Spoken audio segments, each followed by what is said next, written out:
ಪಂಚಾಯಿತಿಯ ತೃತೀಯ ಗ್ರಾಮ ಸಭೆಯನ್ನು ಆಯೋಜಿಸಲಾಗಿದೆ. ಶುಕ್ರವಾರದಂದು ಆಯೋಜಿಸಲಾಗಿದೆ. ಸಮಯ 1 ಗಂಟೆಯಿಂದ ಪ್ರಾರಂಭವಾಗುತ್ತಿದೆ.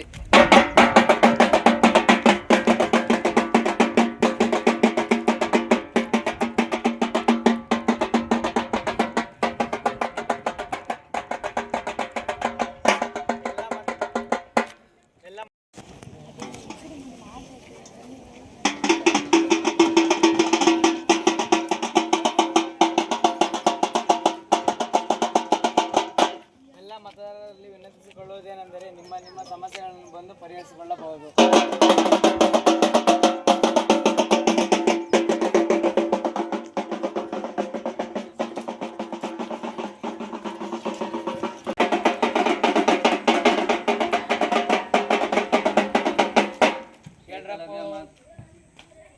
ಏಕಲವ್ಯ ಮಾದರಿ ವಸತಿ ಶಾಲೆ ತರುವೆಯ ಗ್ರಾಮ ಪಂಚಾಯಿತಿಯ ತೃತೀಯ ಗ್ರಾಮ ಸಭೆಯನ್ನು ಆಯೋಜಿಸಲಾಗಿದೆ.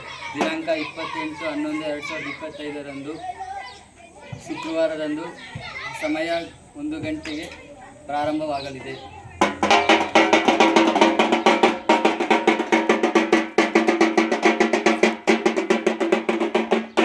ಎಲ್ಲ ಮತದಾರರಲ್ಲಿ ವಿನಂತಿಸಿಕೊಳ್ಳುವುದೇನೆಂದರೆ ನಿಮ್ಮ ಸಮಸ್ಯೆಗಳನ್ನು ಬಂದು ಪರಿಹರಿಸಿಕೊಳ್ಳಬಹುದು.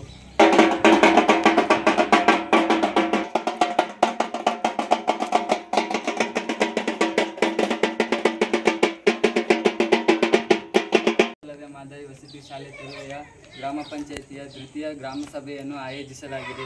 ದಿನಾಂಕ 28/11/2025 ಶುಕ್ರವಾರದಂದು ಸಮಯ 1 ಗಂಟೆಗೆ ಪ್ರಾರಂಭವಾಗಲಿದೆ.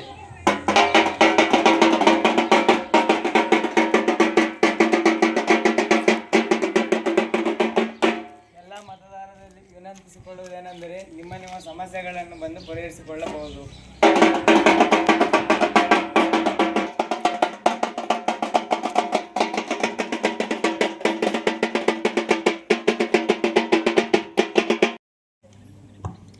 ಈಗ ಈ ಗ್ರಾಮ ಸಭಾವನ್ನು ಆಯೋಜಿಸಲಾಗಿದೆ. ಅಧ್ಯಕ್ಷರ ಅನುಮತಿ ಇದ್ದರೆ ಈಗ ಈ ಗ್ರಾಮ ಸಭಾವನ್ನು ಆರಂಭಿಸಲಾಗುವುದು. ಅನುಮತಿ ಇದೆ, ಆರಂಭಿಸಿ. ಈಗ ಈ ಕಾರ್ಯಕ್ರಮ ಆರಂಭವಾಗುವುದು.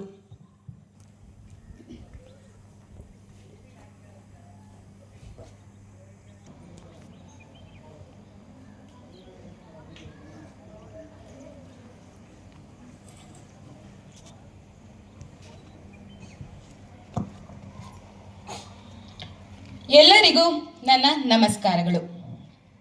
ಇಂದು ನಾವು ಗ್ರಾಮ ಸಭೆಯನ್ನು ಸಂವಿಧಾನದ 243A ವಿಧಿಯನ್ವಯ ಗ್ರಾಮ ಪಂಚಾಯಿತಿ ವ್ಯಾಪ್ತಿಯಲ್ಲಿ ಆಯೋಜಿಸಿದ್ದೇವೆ. ಈ ಸಭೆಯಲ್ಲಿ ಪ್ರಸ್ತುತವಿರುವ ಸಮಸ್ಯೆಗಳನ್ನು, ವಿಚಾರಗಳನ್ನು ಇಲ್ಲಿ ಚರ್ಚಿಸೋಣ. ಅದರ ಜೊತೆಗೆ ಈ ಹಿಂದೆ ನಡೆದಂತಹ ಗ್ರಾಮ ಸಭೆಯಲ್ಲಿ ಪಾಸ್ ಮಾಡಿದ ಕೆಲವು ವಿಚಾರಗಳನ್ನು ಇಲ್ಲಿ ಮರುಪರಿಶೀಲಿಸಲಾಗುವುದು. ತಮ್ಮೆಲ್ಲರಲ್ಲಿ ನನ್ನ ಮನವಿ ಏನಂತಂದರೆ, ಸಮಸ್ಯೆಗಳನ್ನು ಒಬ್ಬರ ನಂತರ ಒಬ್ಬರ ಹೇಳಿ, ಯಾವುದೇ ಗಲಾಟೆ ಗದ್ದಲ ಬೇಡ. ಇಂದು ಎಲ್ಲರಿಗೂ ಸಹ ಸಮಸ್ಯೆಗಳನ್ನು ಹೇಳಿಕೊಳ್ಳಲು ಅವಕಾಶ ಮಾಡಿಕೊಡಲಾಗುವುದು. ಈಗ ಪಂಚಾಯಿತಿಯನ್ನು ಆರಂಭಿಸೋಣ. PDO ಸರ್, ಈ ಹಿಂದೆ ನಡೆದಂತಹ ಗ್ರಾಮ ಸಭೆಯ ಬಗ್ಗೆ ಮಾಹಿತಿಯನ್ನು ನೀಡಿ.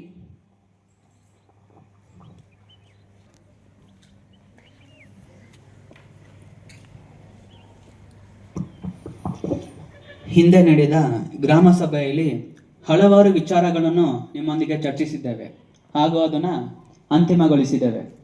ಅದರಲ್ಲಿ ಮುಖ್ಯವಾದದ್ದು ತರುವೆ ಗ್ರಾಮದ ಕೆರೆಯನ್ನು ನರಿಗೆ ಸಹಾಯದಿಂದ ಹೊಸ ಕೆರೆಯ ರೀತಿಯ ನಿರ್ಮಿಸಿದ್ದೇವೆ. ಹಾಗೆ ನಮ್ಮ ತರುವೆ ಗ್ರಾಮದಲ್ಲಿ ಒಂದು ಗ್ರಂಥಾಲಯ ಇರಲಿಲ್ಲ. ಒಂದು ಗ್ರಂಥಾಲಯವನ್ನು ಸ್ಥಾಪಿಸಿದ್ದೇವೆ. ಯಾರ್ಯಾರು ಅನ್ನಪೂರ್ಣೇಶ್ವರಿ ಬಡಾವಣೆಯಲ್ಲಿ ಇದ್ದೀರಾ ಅವರಿಗೆ ಹೊಸದಾಗಿ ವಿದ್ಯುತ್ತಿನ ಸಂಪರ್ಕವನ್ನು ಕಲ್ಪಿಸಿದ್ದೇವೆ.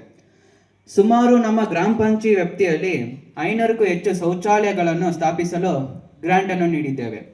ಆರ್ಥಿಕವಾಗಿ ಹಿಂದುಳಿದ SC ST ಸಮುದಾಯದ ಪೂರ್ಣ ಮೊತ್ತವನ್ನು ವಿನಿಯೋಗಿಸಿದ್ದೇವೆ. ಇನ್ನು ಉಳಿದಂಥ ವಿಚಾರಗಳನ್ನು ನಾವು ಅಧ್ಯಕ್ಷರ ಜೊತೆ ಚರ್ಚಿಸಿ ಅದನ್ನು ಶೀಘ್ರವಾಗಿ ಪೂರ್ಣಗೊಳಿಸಿದ್ದೇವೆ. ಧನ್ಯವಾದ.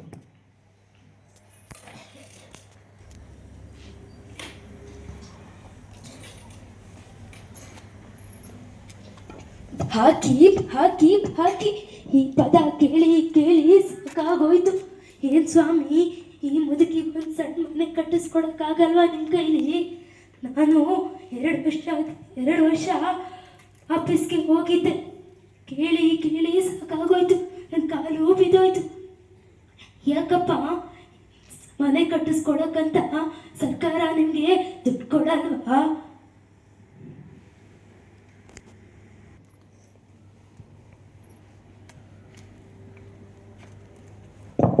ವಿಡಿಯೋ ಸರ್, ಆ ಅಜ್ಜಿಗೆ ಒಂದು ಮನೆ ಕಟ್ಸ್ಕೊಡಕ್ಕಾಗಲ್ವಾ? ಏನು ಸರ್ ನಿಮ್ಮದು ಕತೆ?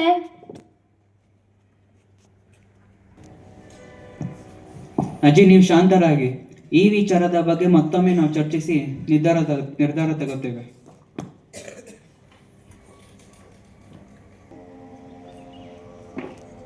ಏನ್ ಚರ್ಚಿಸ್ತೀರೋ, ಏನ್ ನಿರ್ಧಾರ ತಗೊಳ್ತೀರೋ ದೇವರೇ ಬಲ್ಲ.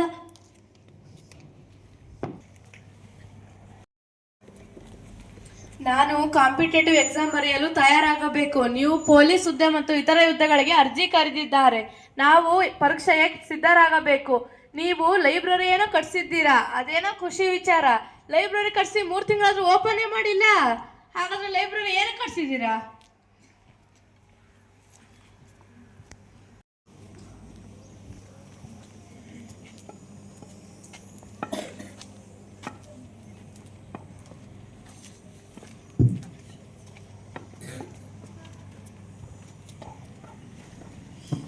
ಪರವಾಗಿಲ್ಲ, ಅಲ್ಲೇ ನಿಂತ್ಕೊಂಡು ಹೇಳಿ.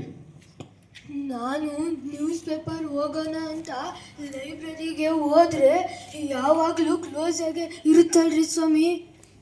ತಾತ ನಾನು ಕತೆ ಪುಸ್ತಕ ಓದಬೇಕು, ಆದರೆ ಲೈಬ್ರರಿನೇ ಓಪನ್ ಆಗಲ್ಲ. ಅವರು ಲೈಬ್ರರಿ ಓಪನ್ ಮಾಡಲ್ಲ ಬಿಡು ಮಗು. ಅವರು ಲೈಬ್ರರಿ ಓಪನ್ ಮಾಡುವಷ್ಟರಲ್ಲಿ ನೀನು ಬೆಳೆದು ತುಂಬ ದೊಡ್ಡವಳಾಗಿರ್ತೀವ.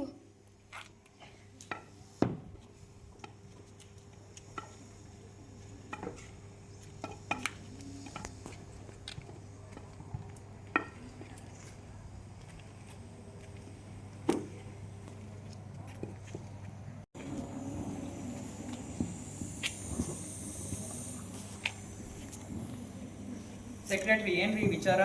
ಪಿಡಿಒ ಸರ್, ಅದು MLA ಅವ್ರಿಗೋಸ್ಕರ ಕಾಯ್ತಾ ಇದ್ದೀವಿ. MLA ಅವರು ಬಂದ ತಕ್ಷಣ ಲೈಬ್ರರಿಯನ್ನು ಓಪನ್ ಮಾಡ್ತೀವಿ. ಆಯ್ತಾಯ್ತು.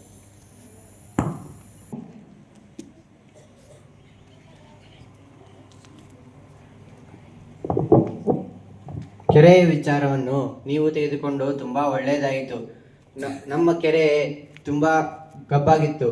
ಎಲ್ಲ ಮಣ್ಣನ್ನು ತೆಗೆದು ಶುದ್ಧವಾಗಿ ಮಾಡಿ, ನೀರು ಜಾಸ್ತಿ ತುಂಬುವ ಹಾಗೆ ಮಾಡಿ ವ್ಯವಸಾಯಕ್ಕೆ ತುಂಬ ಅನುಕೂಲ ಮಾಡಿದ್ದೀರಾ. ಕೆರೆಯ ಸುತ್ತಲಿಗೂ ಹೂವಿನ ಗಿಡಗಳನ್ನು ನೆಟ್ಟು ತುಂಬ ಸುಂದರವಾಗಿ ಕಾಣುವ ರೀತಿ ಮಾಡಿದ್ದೀರಾ. ಜನರು ಸಂಜೆ ಮತ್ತು ಮುಂಜಾನೆ ವಾಕಿಂಗ್ ಮಾಡಲು ಫುಟ್ಪಾತ್ ರೀತಿ ಮಾಡಿದ್ದೀರಾ. ಇದು ತುಂಬ ಅದ್ಭುತದ ವಿಷಯ.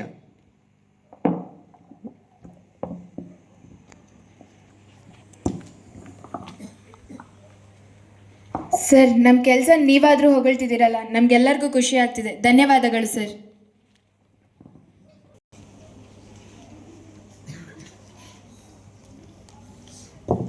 ನಾನು ಆಶಾ ಕಾರ್ಯಕರ್ತೆ. ಹೆಚ್ಚು ಹೆಚ್ಚು ಶೌಚಾಲಯಗಳನ್ನು ನಿರ್ಮಾಣ ಮಾಡಿದರೆ ನೈರ್ಮಲ್ಯವನ್ನು ಕಾಪಾಡಬಹುದು.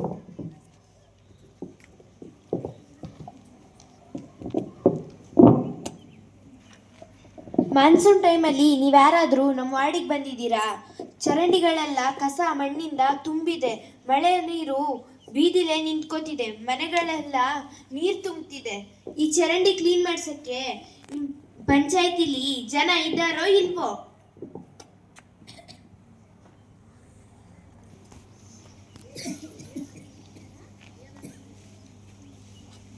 ಯಾರ್ಯಾರು ನೈರ್ಮಲ್ಯವನ್ನು ನೋಡ್ಕೊಳ್ಳೋರು? ಇಲ್ಲೇ ಇದ್ದೀನಿ ಸರ್.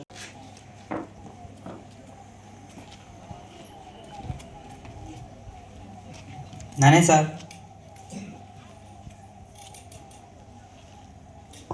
ಯಾಕ್ರಿ, ನಾನು ನಿಮಗೆ ಅಂದಿಲ್ವಾ ಮಳೆಗಾಲದ ಮುಂಚೆ ಚರಂಡಿಗಳನ್ನೆಲ್ಲ ಕ್ಲೀನ್ ಮಾಡಿಸ್ಬೇಕು ಅಂತ? ಸರ್,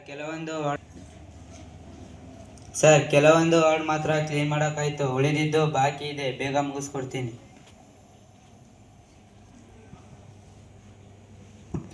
ನಿಮ್ಮ ಕೆಲಸಗಳನ್ನು ಜವಾಬ್ದಾರಿಯಿಂದ ಮಾಡಬೇಕು. ಇಲ್ಲಾಂದ್ರೆ ನಿಮ್ಮ ಮೇಲೆ ಶಿಸ್ತು ಕ್ರಮವನ್ನು ತೆಗೆದುಕೊಳ್ಬೇಕಾಗುತ್ತೆ. ಇಲ್ಲಾಂದ್ರೆ ನಿಮ್ಮ ಸ್ಯಾಲ್ರಿಯನ್ನು ಕಟ್ ಮಾಡಬೇಕಾಗುತ್ತೆ. ಆಯ್ತು ಸರ್.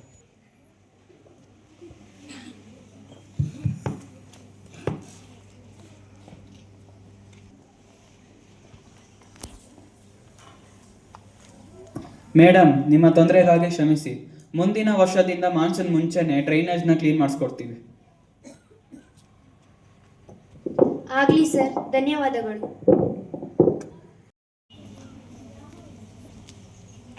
ನೋಡಿ ಸರ್, ನೋಡಿ ಮೇಡಮ್,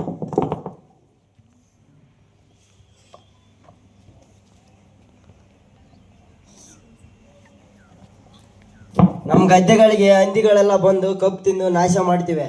ನಾನು ಲಕ್ಷಾಂತರ ರೂಪಾಯಿ ಖರ್ಚು ಮಾಡಿ ಭತ್ತ ಕಬ್ಬು ಬೆಳೀತಾ ಇರ್ತೀನಿ. ಹಂದಿಗಳು ಬಂದು ಬಂದು ತಿನ್ಕೊಂಡು ಹೋಗ್ತಾ ಇರಲಿ.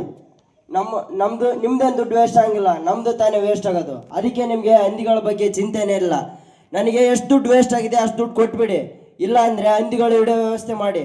ಪಿಡಿಒ ಸರ್, ನೀವು ಅರಣ್ಯ ಇಲಾಖೆಯವ್ರ ಜೊತೆ ಮಾತಾಡಿ ಹಂದಿಗಳು ಹಿಡಿಯೋ ವ್ಯವಸ್ಥೆ ಮಾಡಿ. ಇಲ್ಲ ಅಂದರೆ ನನ್ನ ಜೀವನನೇ ಬರ್ಬಾದ.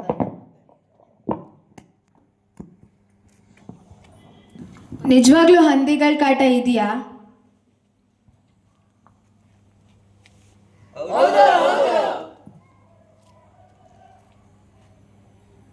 ಇದ್ರ ಬಗ್ಗೆ ನಾವೆಲ್ಲ ಚರ್ಚಿಸಿ ಬೇಗ ಹಂದಿಗಳು ಹಿಡಿಯೋ ಪ್ರಯತ್ನ ಮಾಡ್ತೀವಿ.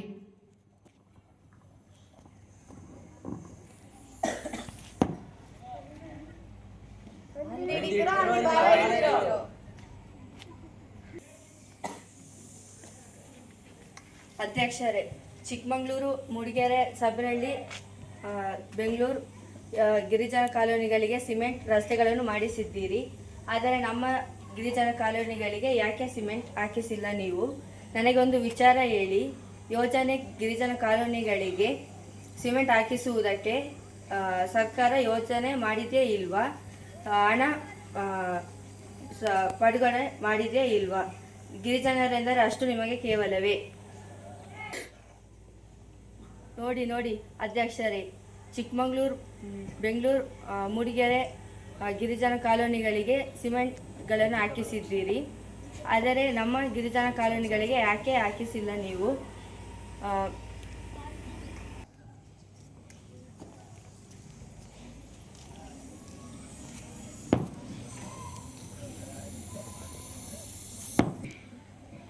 ಕಾರ್ಯದರ್ಶಿಗಳೇ, ಅದೇನೇನು ಸಮಸ್ಯೆಗಳಿವೆಯೋ ಅದನ್ನ ಬೇಗ ಇತ್ಯರ್ಥ ಮಾಡಿ. ಮೇಡಮ್, ಅದು ನಮ್ಮ ಕಾರ್ಯವ್ಯಾಪ್ತಿಯಲ್ಲಿ ಬರುವುದಿಲ್ಲ. ಅದು ಜಿಲ್ಲಾ ಪಂಚಾಯಿತಿ ನೋಡಿಕೊಳ್ಳಬೇಕು. ಜಿಲ್ಲಾ ಪಂಚಾಯಿತಿಯವರಿಗೆ ನಾವು ಒಂದು ಮನವಿ ಪತ್ರವನ್ನು ಕೊಟ್ಟಿದ್ದೇವೆ. ಆ ಮನವಿ ಪತ್ರಕ್ಕೆ ಅವರು ಸಹಿ ಹಾಕಿದ ತಕ್ಷಣ ನಾವು ಆ ಕೆಲಸವನ್ನು ಆರಂಭಿಸುತ್ತೇವೆ.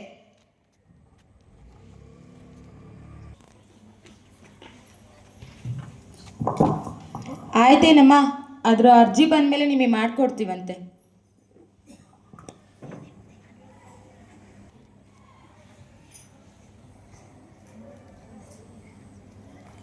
Okay madam.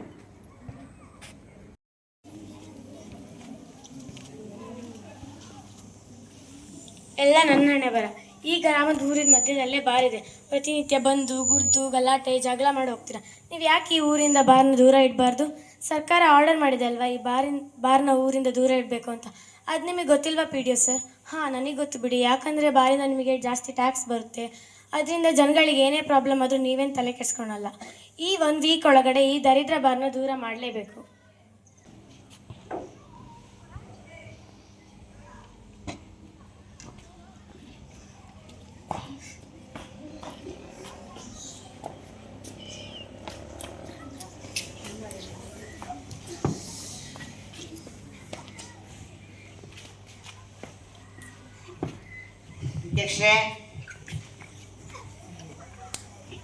ಅಧ್ಯಕ್ಷೆ, ಡೈರೆಕ್ಟ್ ವಿಷಯಕ್ಕೆ ಬರ್ತೀನಿ. ಯಾರಪ್ಪ ನೀವು? ಏನಾಗಬೇಕಾಗಿತ್ತು? ನಾವು ಕುಡುಕರ ಸದಸ್ಯರ ಅಧ್ಯಕ್ಷ. ವಿಷಯಕ್ಕೆ ಬರ್ತೀನಿ. ದಯವಿಟ್ಟು ಬಾರ್ ಅಂಗಡಿನ ದೂರ ಮಾಡಬೇಡಿ. ಯಾಕಂದ್ರೆ ನಮಗೆ ಇಲ್ಲಿಂದ ಅಲ್ಲಿ ತನಕ ನಡೆಯಕ್ಕಾಗಲ್ಲ. ಏನಂತೀಯ? ದಯವಿಟ್ಟು ಬಾರ್ ಅಂದರೆ ಚೇಂಜ್ ಮಾಡಬೇಡಿ, ಸುಮ್ಮನೆ ತೊಂದರೆ ಕೊಡಬೇಡಿ. ಕುಡುಕ್ರೆ ಏನಾಯ್ತು? ಯಾರೀ ಅಲ್ಲಿ? ಪೊಲೀಸ್ ಸರ್, ಸ್ವಲ್ಪ ಅವ್ರನ್ನ ಸೈಡಿಗೆ ಕರ್ಕೊಂಡೋಗಿ.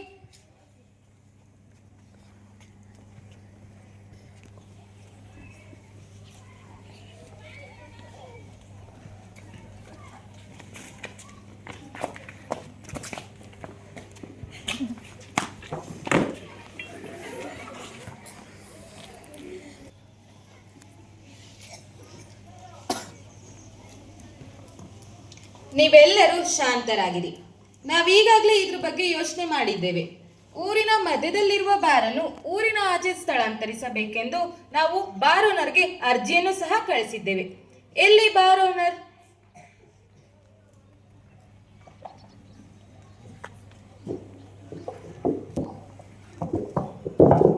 ಬಂದಿದ್ದೀನಿ ಅಧ್ಯಕ್ಷರೇ. ನಾವು ಕಳಿಸಿದಂತಹ ಆರ್ಡರ್ ನಿಮಗೆ ತಲುಪಿದೆಯೋ ಇಲ್ವೋ? ತಲುಪಿದೆ ಅಧ್ಯಕ್ಷರೇ.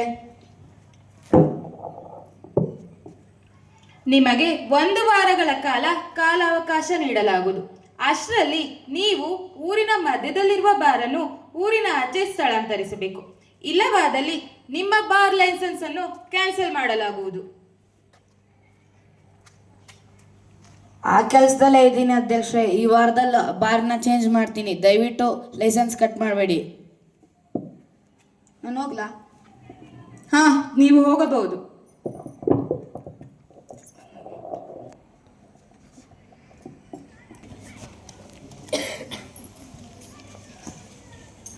ಮೇಡಮ್, ನಿಮ್ಮ ಮುಂದೆನೆ ಸಮಸ್ಯೆಯನ್ನು ಬಗೆಹರಿಸಿದ್ದೇವೆ. ನೀವು ಈಗಾಗಲೂ ಸ್ವಲ್ಪ ಕುಳಿತುಕೊಳ್ಬಹುದು.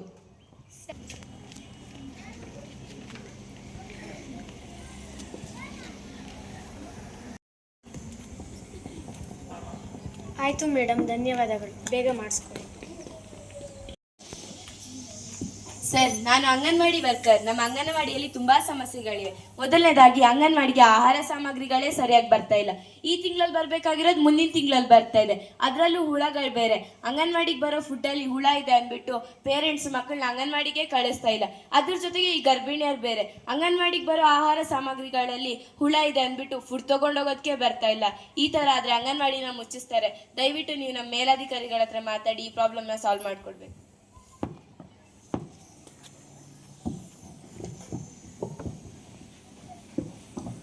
ಆಯಿತು, ಮೇಲಾಧಿಕಾರಿ ಜೊತೆ ಮಾತಾಡ್ತೀನಿ.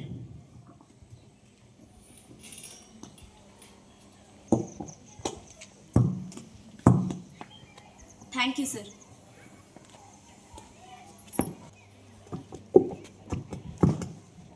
ಅಧ್ಯಕ್ಷರೇ, ನಮ್ಮ ಗ್ರಾಮ ಪಂಚಾಯತಿ ವ್ಯಾಪ್ತಿಯಲ್ಲಿ ಬೀದಿ ನಾಯಿಗಳ ಕಾಟ ಹೆಚ್ಚಾಗ್ತಾನೆ ಇದೆ. ಬೀದಿ ನಾಯಿ ಇರೋದು ತೊಂದರೆ ಅಲ್ಲ, ಅವುಗಳು ಸಿಕ್ಕವ್ರ ಮೇಲೆಲ್ಲ ಹಲ್ಲೆ ಮಾಡ್ತಾನೆ ಇದ್ದಾವೆ.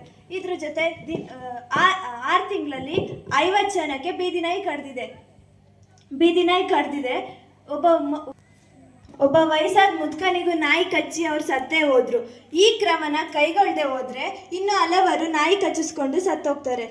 ಈ ಹಳ್ಳಿ ಜನರಿಗೆ ನಾಯಿ ಕಚ್ಚಿದ ಮೇಲೆ ರೇಬಿಸ್ ವೈರಸ್ ಬರುತ್ತೆ, ಆ ವೈರಸ್ಸಿಂದ ಸತ್ತೋಗ್ತಾರೆ ಅನ್ನೋ ಅರಿವೇ ಇಲ್ಲ. ಅವರಿಗೂ ಕೂಡ ನಾಯಿ ಕಚ್ಚಿ ಸತ್ತೋಗ್ತಾರೆ.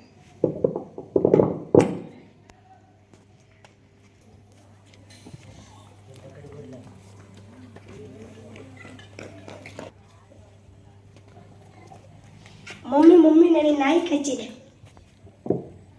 ಇಲ್ಲಿ ನೋಡಿ, ನನ್ನ ಮಗನಿಗೆ ಬೆಳಗ್ಗೆ ಸ್ಕೂಲಿಗೆ ಹೋಗುವಾಗ ಬಂದು ಬೀದಿ ನಾಯಿ ಕಚ್ಬಿಟ್ಟಿದೆ. ಅವನಿಗೆ ಏನಾದರೂ ಆಗಬೇಕಲ್ಲ, ನಿಮ್ಮ ಪಂಚಾಯತಿ ಅವ್ರನ್ನ ಬಿಡಲ್ಲ ನಾನು.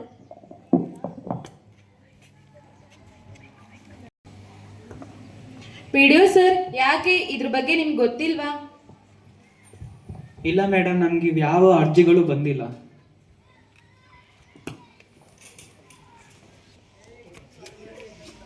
ಆಶಾ ಕಾರ್ಯಕರ್ತರೆ, ಈ ವಿಷಯವನ್ನು ಯಾಕೆ ಮುಂಚಿತವಾಗಿ ಪಂಚಾಯಿತಿ ಕಟ್ಟೆಗೆ ತಿಳಿಸಿಲ್ಲ ನೀವು?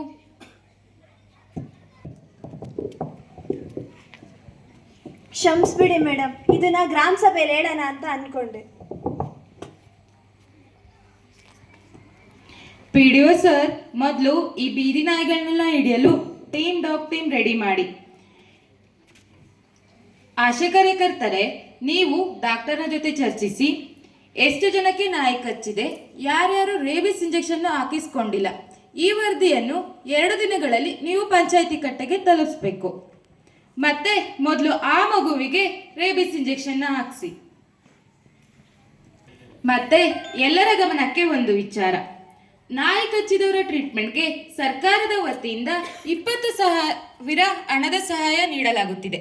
ಇದನ್ನು ಎಲ್ಲರೂ ಸಹ ಸದುಪಯೋಗ ಪಡಿಸಿಕೊಳ್ಬೇಕು ಮತ್ತು ಈ ವಿಚಾರವನ್ನು ಊರಿನ ಎಲ್ಲರಿಗೂ ಸಹ ತಿಳಿಸುವುದು ನಿಮ್ಮೆಲ್ಲರ ಕರ್ತವ್ಯ.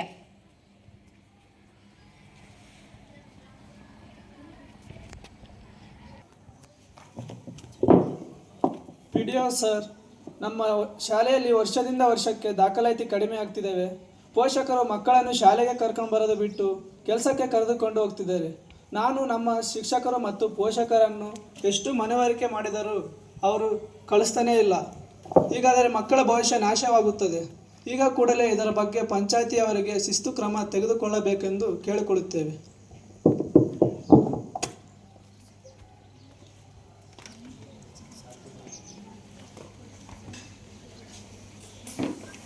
ಇದರ ಬಗ್ಗೆ ಯಾಕೆ ಮೊದಲೇ ಹೇಳಿಲ್ಲ ಸರ್ ನೀವು? ನಮ್ಮೂರಿನ ಮಕ್ಕಳು ಶಾಲೆಗೆ ಹೋಗ್ತಿಲ್ಲ ಅಂದರೆ ಹೇಗೆ? HM ಸರ್, ಆದಷ್ಟು ಬೇಗ ನೀವೊಂದು ಪೇರೆಂಟ್ಸ್ ಮೀಟಿಂಗನ್ನು ಕಂಡಕ್ಟ್ ಮಾಡಿ. ಅಲ್ಲಿಗೆ ಬರ್ತಕ್ಕಂತಹ ಪೋಷಕರನ್ನು ನಾವು ಮನವಿ ಮಾಡ್ಕೊಳ್ಳೋಣ. ಅವರೇನಾದರೂ ಒಪ್ಪಲಿಲ್ಲ ಅಂದರೆ ಗೊತ್ತಲ್ಲ, ಶಿಕ್ಷಣವು ಮೂಲಭೂತ ಹಕ್ಕು ಇರುವುದರಿಂದ ಈ ವಿಚಾರವನ್ನು ನಮ್ಮ ಪೊಲೀಸ್ ಇಲಾಖೆ ಅವರಿಗೆ ತಿಳಿಸೋಣ.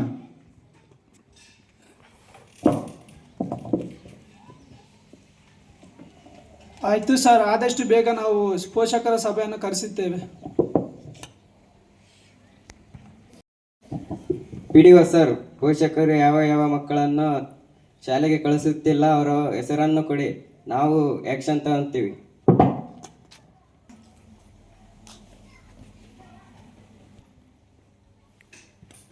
ಓಕೆ ಸರ್, ಕೊಡ್ತೀವಿ. ಅಧ್ಯಕ್ಷೆ ನೋಡಿ, ನಮ್ಮ ಸ್ಟೇಡಿಯಂ ಹೆಂಗಿದೆ. ಈ ಊರಿನ ಗ್ರಾಮದಲ್ಲಿ 5-6 ಗ್ರಾಮಗಳು ಸೇರಿದ್ದಾವೆ. ಈ ಗ್ರಾಮದಲ್ಲಿ 100 ಯುವಕರಿದ್ದಾರೆ. ಆದರೆ ನಮಗೆ ಸರಿಯಾಗಿ ಒಂದು ಸ್ಟೇಡಿಯಂ ಇಲ್ಲ. ಸ್ಟೇಡಿಯಂ ಏನಾದ್ರು ಇದ್ದಿದ್ರೆ ಕ್ರಿಕೆಟ್, ವಾಲಿಬಾಲ್, ಖೋಖೋ ಇಂಥ ಕ್ರೀಡೆಯಲ್ಲಿ ಸರಿಯಾಗಿ ತರಬೇತಿ ಪಡೆದು ರಾಷ್ಟ್ರೀಯ ಮತ್ತು ಅಂತಾರಾಷ್ಟ್ರೀಯ ಮಟ್ಟಕ್ಕೆ ಪ್ರದರ್ಶನ ತೋರಿಸಲು ಸಾಧ್ಯವಾಗುತ್ತದೆ. ಇಲ್ಲದಿದ್ದರೆ ಎಲ್ಲ ಯುವಕರು ಬೀಡಿ, ಸಿಗರೆಟ್, ಕುಡಿತದಂಥ ದುಶ್ಚಟಗಳಿಗೆ ಬಲಿಯಾಗುತ್ತಾರೆ. ದಯವಿಟ್ಟು ನಮಗೆ ಒಂದು ಸ್ಟೇಡಿಯಮನ್ನು ಕಟ್ಟಿಸಿಕೊಡಿ. ಸಾಧ್ಯವಾದರೆ ಕ್ರೀಡಾ ಸಾಮಗ್ರಿಯನ್ನು ತಂದುಕೊಡಿ.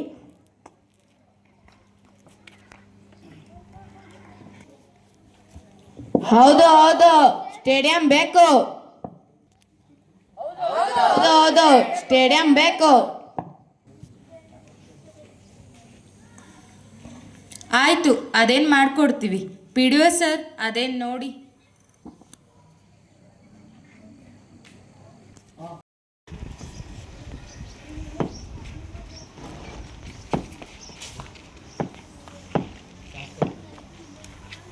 ನಮಸ್ಕಾರ ಅಧ್ಯಕ್ಷರೇ, ನಾನೊಬ್ಬ ಅಂಗವಿಕಲ. ನನಗೆ ಒಂದು ಕಾಲಿಲ್ಲ, ಅದರಲ್ಲಿಯೂ ನನಗೆ ಅಪ್ಪ ಅಮ್ಮನೂ ಇಲ್ಲ. ನಾನು ತುಂಬಾ ಬಡವ. ಪರವಾಗಿಲ್ಲ, ಅಲ್ಲೇ ಕುಂತ್ಕೊಂಡು ಮಾತಾಡಿ.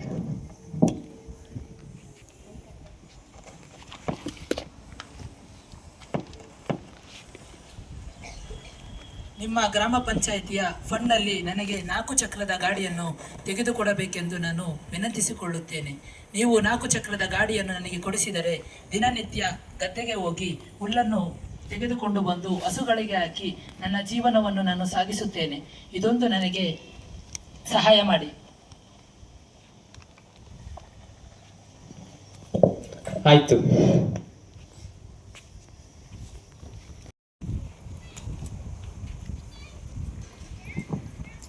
ನಮಸ್ತೆ, ನಾನು ಎಂಜೆಯಿಂದ ಬಂದಿರೋದು. ನಾನು ನಿಮಗೆ ಸುಮಾರು ವರ್ಷಗಳಿಂದ ನಮ್ಮೂರ ಕೆರೆಯ ಮಲಿನ ಬಗ್ಗೆ ಅರ್ಜಿ ಕೊಡ್ತಾನೇ ಇದ್ದೀನಿ. ಆದರೆ ನೀವು ಯಾವುದೇ ಕ್ರಮನ ಕೈಗೊಳ್ತಿಲ್ಲ. ಫಾರ್ ಎಕ್ಸಾಂಪಲ್, ನಮ್ಮೂರಿನ ಹೋಟೆಲ್ಗಳನ್ನ ತಗೊಳ್ಳಿ ಅಥವಾ ಅಂಗಡಿಗಳನ್ನ ತಗೊಳ್ಳಿ, ಮತ್ತು ರೇಷ್ಮೆ ತಯಾರಿಕೆಯಿಂದ ಬರೋವಂಥ ಶುದ್ಧೀಕರಣದಿಂದ ಬರೋವಂಥ ಗಲೀಜು ನೀರುಗಳನ್ನ ನೇರವಾಗಿ ನಮ್ಮೂರ ಕೆರೆಗೆ ಬಿಡ್ತಿದ್ದಾರೆ. ಇದರಿಂದ ಕೆರೆಯ ನೀರೆಲ್ಲ ಮಾಲಿನ್ಯಗೊಂಡು ಸುತ್ತಮುತ್ತ ಪ್ರದೇಶಗಳೆಲ್ಲ ಗಬ್ಬು ವಾಸನೆ ಬರ್ತಿದೆ. ಇದರಿಂದ ಈ ಮಾಲಿನ್ಯ ನೀರಿನಿಂದ ಸೊಳ್ಳೆಗಳು ಉತ್ಪತ್ತಿಯಾಗಿ ಮಲೇರಿಯಾದಂಥ ರೋಗಕ್ಕೆ ಕಾರಣವಾಗ್ತಿದೆ. ಅದಲ್ಲದೆ ದನಕರುಗಳು ಕೂಡ ಇದೇ ನೀರನ್ನು ಕುಡಿತಿರೋದು. ಇಷ್ಟೆಲ್ಲ ಸಮಸ್ಯೆಗಳಿದ್ರೂ ನೀವು ಯಾಕೆ ಯಾವುದೇ ಇನ್ನು ಆ್ಯಕ್ಷನ್ ತಗೊಂಡಿಲ್ಲ?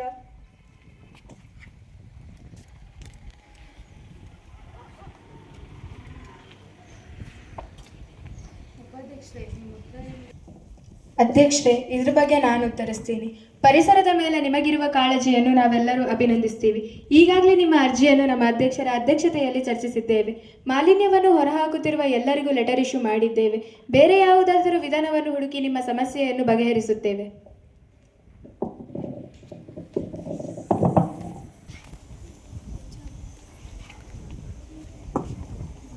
ಆಯಿತು ಮೇಡಮ್, ಆದಷ್ಟು ಬೇಗ ಈ ಸಮಸ್ಯೆಯನ್ನು ಬಗೆಹರಿಸಿ. ಈ ಗ್ರಾಮ ಪಂಚಾಯಿತಿಯ ಎಲ್ಲಾ ಗ್ರಾಮಗಳಿಗೆ ಕಸ ಸಂಗ್ರಾಹಕ ವಾಹನ ಹೋಗಿ ಕಸವನ್ನು ಸಂಗ್ರಹಿಸುತ್ತದೆ. ನಮ್ಮ ಗ್ರಾಮಕ್ಕೂ ಬರುತ್ತೆ, ಆದ್ರೆ ನಮ್ಮ ಏರಿಯಾಕ್ಕೆ ಮಾತ್ರ ಬರಲ್ಲ. ಯಾಕೆ? ನಮ್ಮ ಏರಿಯಾದಲ್ಲಿ ಮನೆನೇ ಇಲ್ವಾ? ನಮ್ಮ ಮನೆಗಳ ಕಸನೇ ಇರಲ್ವಾ?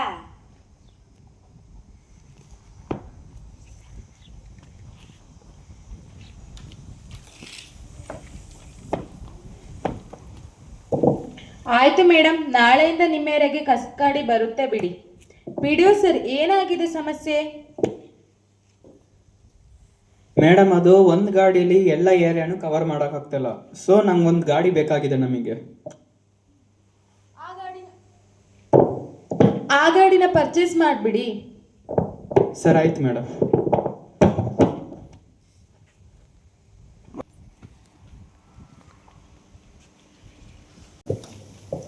ಅಧ್ಯಕ್ಷರೇ, 2025-26ನೇ ಸಾಲಿನ ನರೇಗೆ ಕೆಲಸಕ್ಕೆ ಎಷ್ಟು ಫಂಡ್ಸ್ ಸರ್ಕಾರ ಕೊಟ್ಟಿದೆ ನಮ್ಮ ಪಂಚಾಯಿತಿಗೆ? ಅದರಲ್ಲಿ ಇದುವರೆಗೂ ಯಾವ್ಯಾವ ಕೆಲಸಕ್ಕೆ ಖರ್ಚು ಮಾಡಿದ್ದೀರಂತ ಲೆಕ್ಕ ಕೊಡಕ್ಕಾಗುತ್ತಾ?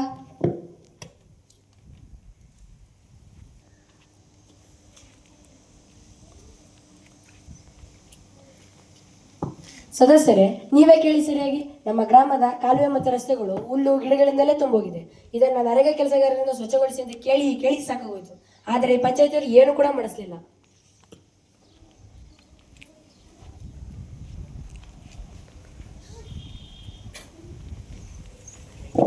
ರೋಜ್ಗಾರ್ ಸಹಾಯಕರೇ, ಅದೇನು ಹೇಳಿ?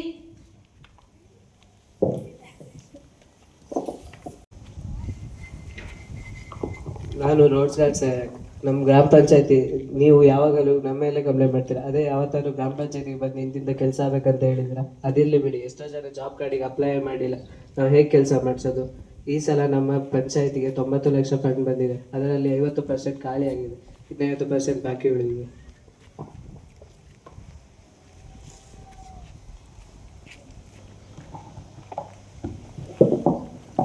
ಈ ವರ್ಷ ಇನ್ನೇನು ಮುಗ್ದೇ ಹೋಗ್ತಿದೆ. ಇನ್ನು 50% ಫಂಡ್ ಅನ್ನು ಹೇಗೆ ಬಳಸ್ಕೊಳ್ತೀರಾ? ನನಗೆ ಗೊತ್ತು ಬಿಡಿ, ನೀವು ಅದನ್ನು ಬಳಸ್ಕೊಳ್ದೆ ಮತ್ತೆ ಸರ್ಕಾರಕ್ಕೆ ಕಳಿಸ್ತೀರಾ.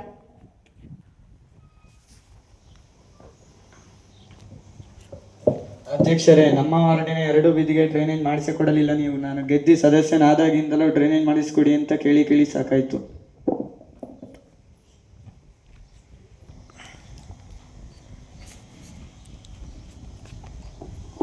ಮೇಡಮ್, ಮಳೆಗಾಲದಲ್ಲಿ ನಿಮ್ಮ ಪಂಚಾಯತಿಯವ್ರನ್ನೆಲ್ಲ ನಮ್ಮ ಬೀದಿಗೆ ಬರೋಕೆ ಹೇಳಿ. ಎಲ್ಲ ಸೇರಿ ನೀರು ಹಿಡಿಯೋಕೆ ಹೋಗೋಣ. ಅಷ್ಟು ನೀರು ನಿಂತಿರುತ್ತೆ.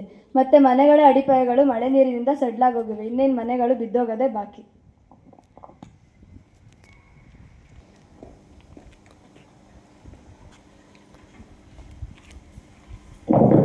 ಮಂಜಮ್ಮ, ನೀವು ಇರಿ, ನಾನು ಮಾತಾಡ್ತೇನೆ. ಅಧ್ಯಕ್ಷರೇ, ಈ ವರ್ಷನಾದರೂ ಡ್ರೈನೇಜ್ ಮಾಡಿಸ್ಕೊಡ್ತೀರೋ ಇಲ್ಲೋ?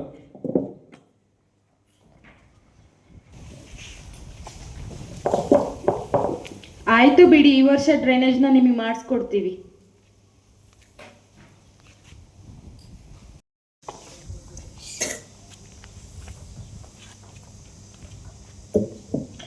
ಈ ಸಭೆಯಲ್ಲಿ ಸಂತಸಕರವಾದ ವಿಷಯ ಏನಂತಂದ್ರೆ, ನಮ್ಮ ಗ್ರಾಮದ ಪೂಜಾ ಎಂಬ ವಿದ್ಯಾರ್ಥಿ ಈ ಸಾಲಿನ SSLC ಪರೀಕ್ಷೆಯಲ್ಲಿ ರಾಜ್ಯಕ್ಕೆ ಪ್ರಥಮ ಸ್ಥಾನ ಪಡೆದಿದ್ರಂತೆ. ಈ ವಿಷಯ ಕೇಳಿ ನನಗಂತೂ ತುಂಬಾ ಖುಷಿ ಆಯಿತು. ಇಂತಹ ಪ್ರತಿಭಾವಂತ ವಿದ್ಯಾರ್ಥಿಗಳನ್ನು ಗೌರವಿಸುವುದು ನಮ್ಮೆಲ್ಲರ ಕರ್ತವ್ಯ. ಈಗ ಆ ವಿದ್ಯಾರ್ಥಿನೂ ವೇದಿಕೆ ಮೇಲೆ ಕರೆಯೋಣ. ಪೂಜಾ, ವೇದಿಕೆ ಮೇಲೆ ಬನ್ನಿ.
ಪೂಜಾ ಅವರೇ, ನಿಮ್ಮ ಅಭಿಪ್ರಾಯವನ್ನು ತಿಳಿಸಿ.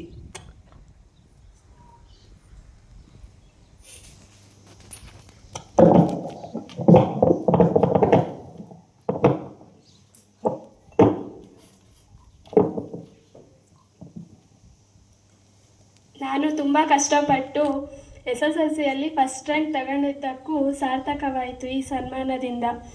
ಮುಂದಿನ ವಿದ್ಯಾಭ್ಯಾಸವನ್ನು ಚೆನ್ನಾಗಿ ಮಾಡುತ್ತೇನೆ. ಅಧ್ಯಕ್ಷರು ಮತ್ತು ಎಲ್ಲರಿಗೂ ಧನ್ಯವಾದಗಳು.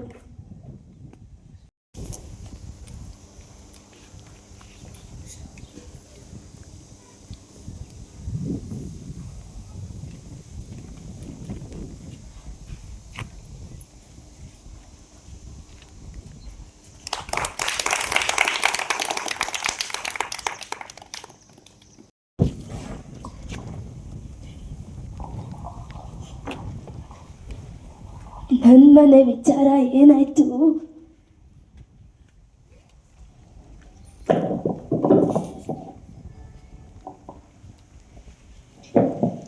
ಅಜ್ಜಿ, ನಿಮ್ಮನೆ ವಿಚಾರ, ನಿಮ್ದು ಡಾಕ್ಯುಮೆಂಟ್ಸೇ ಸರಿ ಇಲ್ಲ. ಡಾಕ್ಯುಮೆಂಟ್ ಸರಿ ಇಲ್ಲ ಅಂದ್ರೆ ನಿಮ್ಮ ಮನೆ ರಿಪೇರಿ ಮಾಡಿಸ್ಕೊಡಕ್ ಆಗಲ್ಲ.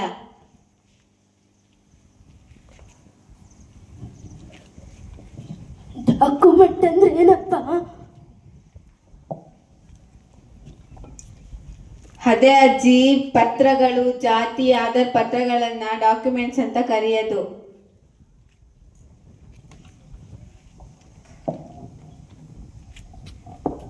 ಪತ್ರ ಇಲ್ಲ ಅಂದ್ರೆ ಮನೆ ಕಟ್ಟಿಸ್ಕೊಡಲ್ವಾ? ಈ ಮುದುಕಿ ಬೇಗ ಸಾಯ್ಬೇಕು ಅನ್ಕೊಂಡಿದ್ದೀರಾ?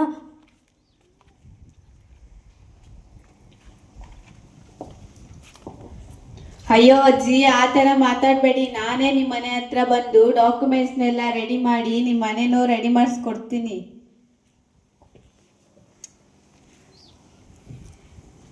ಸ್ವಲ್ಪ ದಿನ ಕಾಯ್ತೀನಿ.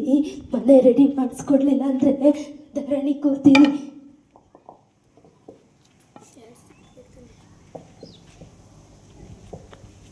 ಇಲ್ಲ ಅಜ್ಜಿ, ಬೇಗ ನಿಮ್ಮ ಮನೆ ರೆಡಿ ಮಾಡಿಸ್ಕೊಡ್ತೀವಿ.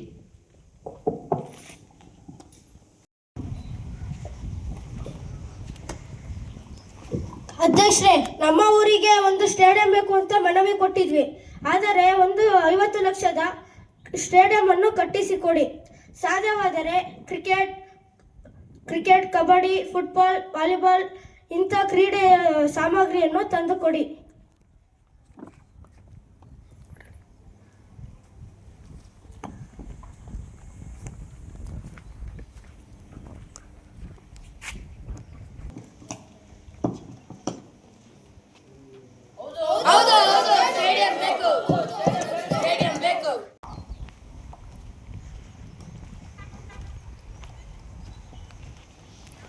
ಅಧ್ಯಕ್ಷರೇ, ನನ್ನ ಸಮಸ್ಯೆ ಗೊತ್ತಲ್ಲ. ನಮ್ಮ ಗದ್ದೆಯಲ್ಲಿ ಹಂದಿಗಳ ಕಾಟ. ಈಗಲಾದರೂ ನಿಮ್ಮ ಹಣ ಉಪಯೋಗಿಸ್ಕೊಂಡು ನನಗೆ ಹಂದಿ ಹಿಡಿಯೋ ವ್ಯವಸ್ಥೆ ಮಾಡಿ ನನಗೆ ಪ್ರಾಬ್ಲಮ್ಗೆ ಒಂದು ಪರಿಹಾರ ಕೊಡಿ.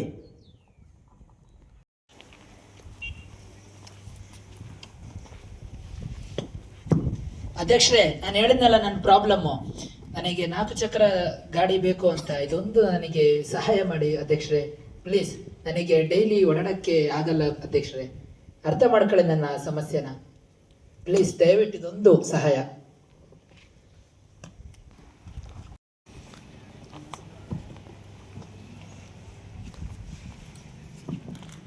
ಅಧ್ಯಕ್ಷರೇ, ನಮ್ಮ ಗಿರಿಜನ ಕಾಲೋನಿಗಳಿಗೆ 20 ಲಕ್ಷ ಖರ್ಚು ಮಾಡಿ ಸಿಮೆಂಟ್ ರೋಡ್ಗಳನ್ನು ಹಾಕಿಸಿಕೊಡಿ.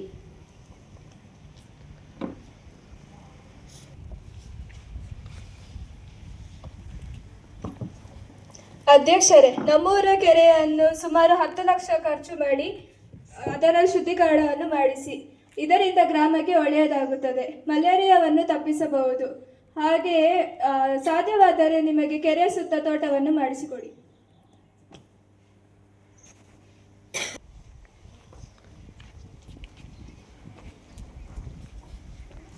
ನಾನು ನಿಮ್ಮಲ್ಲಿ ವಿನಂತಿಸಿಕೊಂಡಿದ್ದ ಹಾಗೆ ಗ್ರಾಮದ ಮಧ್ಯದಲ್ಲಿರುವ ಬಾರನ್ನು ಆದಷ್ಟು ಬೇಗ ಹೊರಗಡೆ ಶಿಫ್ಟ್ ಮಾಡಿಕೊಡಿ.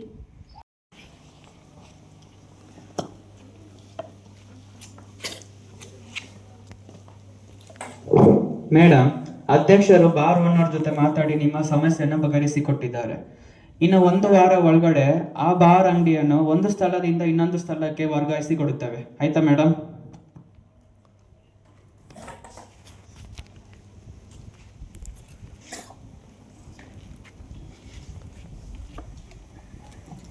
ಆದಷ್ಟು ಬೇಗ ದೂರ ಮಾಡಿಕೊಡಿ.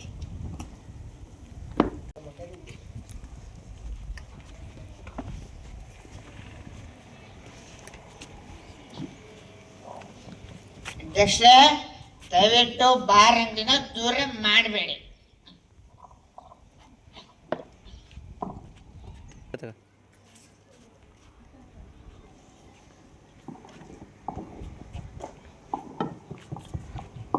ಲೈಬ್ರರಿನ ಬೇಗ ಓಪನ್ ಮಾಡಿಸ್ಕೊಳ್ರಿ, ಆಯ್ತಾ?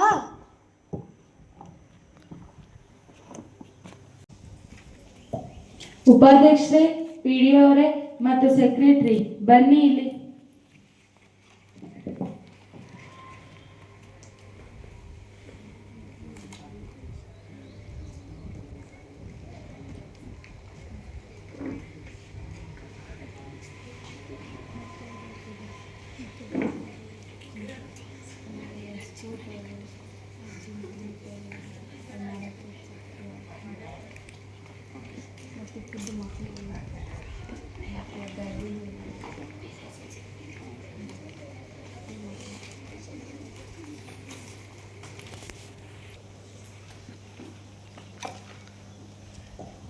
PDO ಅವರೇ, ಇದನ್ನ ಅನೌನ್ಸ್ ಮಾಡಿ.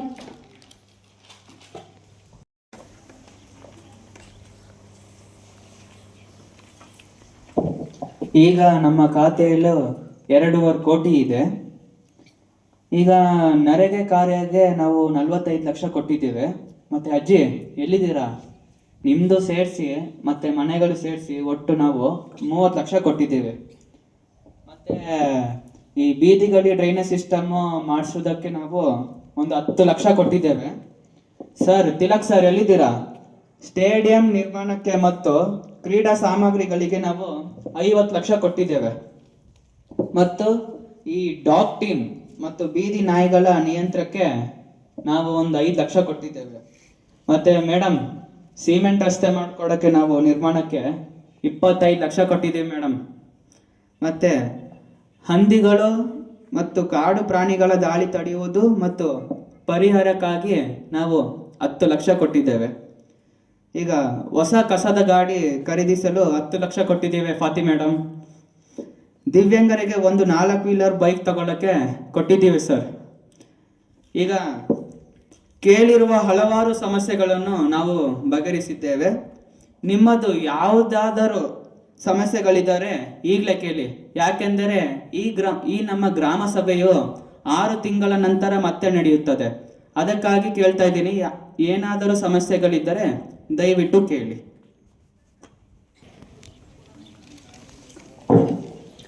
ರೋಜ್ಗಾರ್ ಸಹಾಯಕರೇ, ನಿಮ್ದೇನಾದ್ರು ಮಾಹಿತಿ ಇದ್ರೆ ಬಂದು ಹೇಳ್ಬೋದು.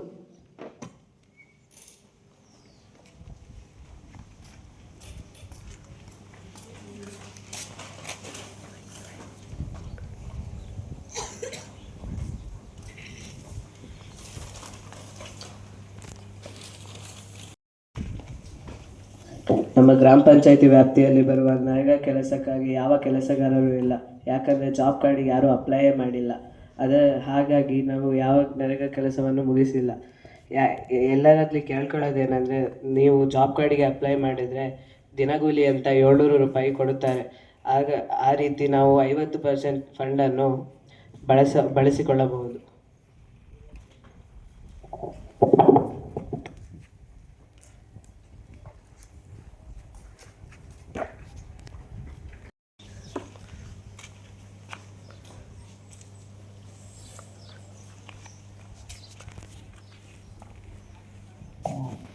ನಿಮಗೆಲ್ರಿಗೂ ಗೊತ್ತಿದೆ, ಈಗ ತಾನೇ ನಾನು, ಉಪಾಧ್ಯಕ್ಷರು, PDO ಸರ್ ಮತ್ತು ಸೆಕ್ರೆಟರಿ ಮೇಡಮ್ ನಾವೆಲ್ಲ ಸೇರಿ ನಮ್ಮಲ್ಲಿರುವ ಒಟ್ಟು 2.5 ಕೋಟಿ ಹಣವನ್ನು ನಿಮ್ಮ ಸಮಸ್ಯೆಗಳನ್ನೆಲ್ಲ ಬಗೆಹರಿಸಲು ಹಂಚಿಕೆ ಮಾಡಿದ್ದೇವೆ.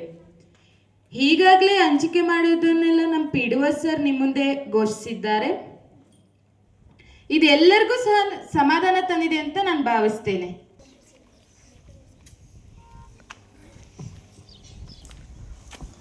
ಹೌದು ಹೌದು, ಸಮಾಧಾನ ತಂದಿದೆ. ಹೌದು, ಸಮಾಧಾನ ತಂದಿದೆ.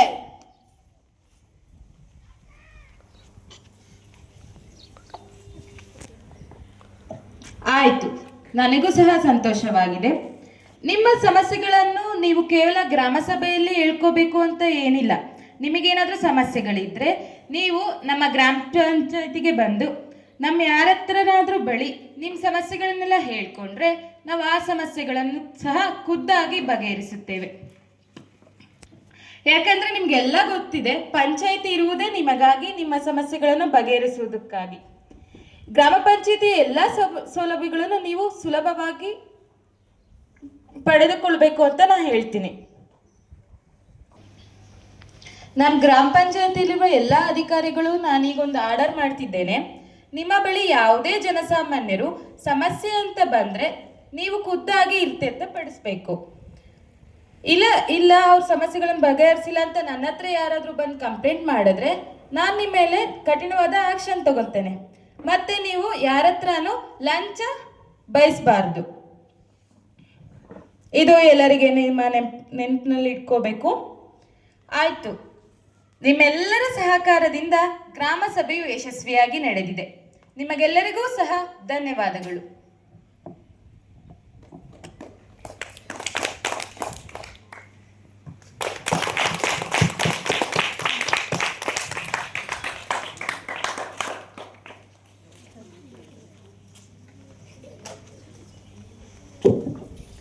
ಈಗ ಈ ಗ್ರಾಮ ಸಭೆಯನ್ನು ಮುಕ್ತಾಯ ಮಾಡುವ ಸಮಯ ಬಂದಿದೆ. ನಮ್ಮ ಅಧ್ಯಕ್ಷರು ಅನುಮತಿಯನ್ನು ನೀಡಿದರೆ ಈಗ ನಾವು ಈ ಗ್ರಾಮ ಸಭೆಯನ್ನು ಮುಕ್ತಾಯ ಮಾಡುವುದು. ಈಗ ಈ ಗ್ರಾಮ ಸಭೆ ಮುಕ್ತಾಯಗೊಂಡಿದೆ.